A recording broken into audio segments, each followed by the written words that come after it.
પ્રથમ તો આજના દિવસની બધાને શુભકામના પાઠવું છું કે આજે રોજ સમગ્ર રાજ્ય અને દેશની અંદર પર્યાવરણ દિવસની આપણે ઉજવણી પણ કરીએ છીએ અને ખાસ કરીને આપણા વિસ્તારની અંદર આપણે વૃક્ષારોપણના સુંદર કાર્યક્રમોનું પણ આયોજન કર્યું છે।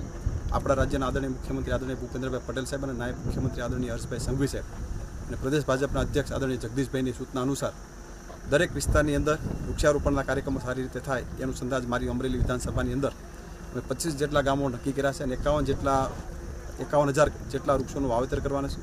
51,000 વૃક્ષોના વાવેતર થકી સમગ્ર વિસ્તારની અંદર એક લીલોતરી થઈ શકે એ પ્રકારનું આયોજન કર્યું છે। સદભાવના સાથે ટાઈપ કરી સમગ્ર વિસ્તારની અંદર જે ગામ નક્કી કરે એક ગામમાં 2,000 જેટલા વૃક્ષોનું વાવેતર કરવાના છે અને આગામી દિવસોની અંદર એક હરિયાળી અમરેલી બને એ પ્રકારનું આયોજન સાથે આજે મોટા માંડોડા ગામે વૃક્ષારોપણ કર્યું છે। સવારમાં સણોસરા કર્યું, અત્યારે અહીંથી કુકાઓ છે, ત્યારબાદ વડિયા છે। આ પ્રકાર આખો દિવસ અલગ અલગ ગામડાના રૂટ છે।